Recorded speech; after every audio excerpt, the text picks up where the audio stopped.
Hello, everybody. Welcome, Toxic Talk. You know, this title for this, the name for this podcast, Toxic Talk. I started to laughing it because it's, I know it's a negative term, but when you really think about it, you know, you you are toxic in a world that is crazy, right? Like, you see what I mean? So, in a world that is so crazy, when everybody is crazy, they think you're crazy, right? But actually, you are the only one who is not crazy. So, other than Bitcoiners, people who really understand Bitcoin, I don't see anybody who have a straight head. Like, everybody else are crazy. Think about it. Like, people going to work, like, 8 hours a day, or sometimes even double that, to just for somebody else. And not only that, collectively, we agree for our money to get devaluated, to be printed, right, by a small group. It's like, what? Like, what? You know what I mean? So everybody's crazy. So crazy to accept something like that. I mean, you work for your money, right? It's like anybody who save like in fiat, right? They don't have respect for themselves and their family. It's just what it all come down to. It's just like, where's the respect for yourself? It's like, and when you look at it really, in a world where everybody's a slave, right? You can't really imagine not being a slave, right? Because that's the problem with most people now. They are like, they got like the freedom, right? They can't believe it. They can't believe that they can't save in a currency that's isolated from all of this nonsense and clown world, all of this confiscation. They can't believe Bitcoin can provide such freedom. So that's why you see a bunch of people are still skeptical about it. They can't believe it. It's too good to be true. And I get it. I get it. I when I first heard about Bitcoin, I was like that too. I was like, really? You can like opt out of the current system, like the system like that is completely outside the control of the government? That's so powerful. I couldn't believe that was true, right? And not only that, and when you look at Bitcoin though, Bitcoin is not hiding, right? Bitcoin is there for everybody to see. And it's so amazing, people are too stupid to see it, right? And I shouldn't say too stupid to see it. People are so blind by fiat, so they can't see it, right? So, and also, that's so funny too.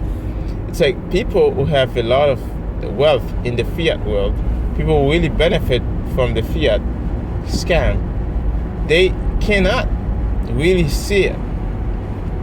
I talked to a family member, and I tell them about Bitcoin. I said, it's completely outside the system. Nobody can control it. You have it, it's yours, and it's protect you from inflation. Government cannot print it, and all those things. And she looked at me, and she said, I'm gonna buy a cheaper one. She go buy Dogecoin or something. That was in the top of the market. Everybody was crazy and all those things. She said, oh no, you're gonna get a cheaper one. And she couldn't understand that this money, you cannot print it.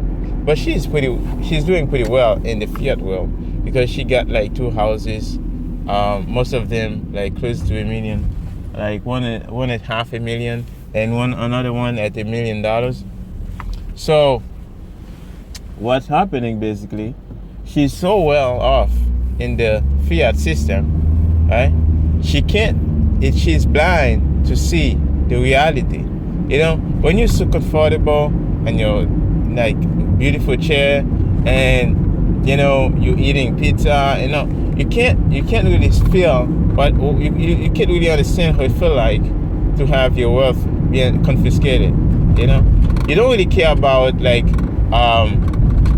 your money worth less and less. So you're thinking more about, hey, maybe I should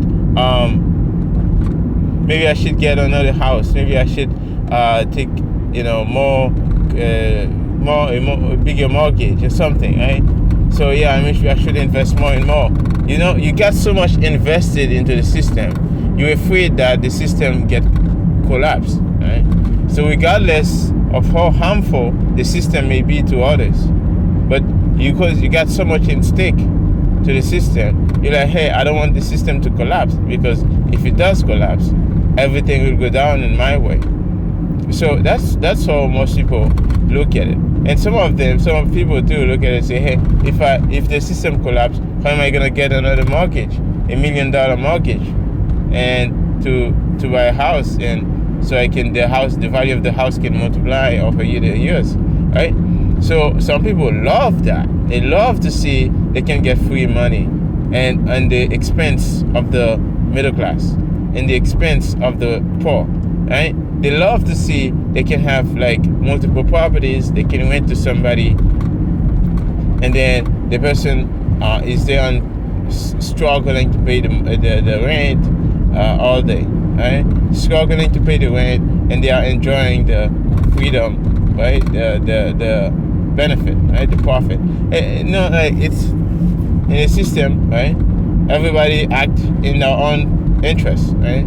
So if there is a loophole where you can get mortgage, you get a second property. I mean, I'm not saying that's a bad thing, but I'm just saying, for some people, when you tell them about Bitcoin, they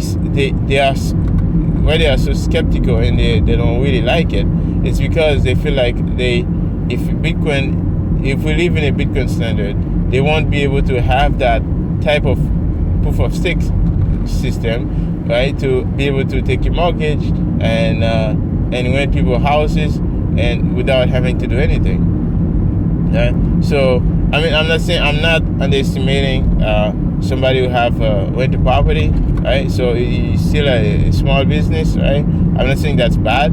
I used to be owner of a building. So I used to own a building, and then but the only thing is, I couldn't feel like, as the human in me didn't make me, I wasn't comfortable holding a building, because the government can just simply come to you and say, hey, this building is you can no longer charge rent on this building. You can no longer get paid on this, right? So, and make money on this. So that's why I give up on it, and I said, you know what, fuck it. I don't need something. I have to charge somebody. I can't see like how people are so struggling, and that's why I just stopped doing that. And yeah, so she couldn't understand like really Bitcoin, and she didn't understand that, like, she couldn't understand the fact that you could escape inflation, right? So she was so comfortable, and then yeah, that's what I like to. But some people though, like people who really from the third world countries, they really get it. They really get it. If you tell them, they say, hey, there's no limit on it, and I can get it. I said, okay, hey, give it to me. It's money. I'll hold it. Right? So it's really up to your position.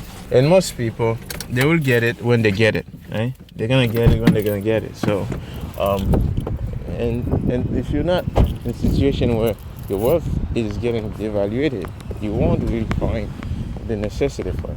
So anyways, guys, this was the vibe over for today, Toxic Talk, and I'll see you again in the next Toxic Talk.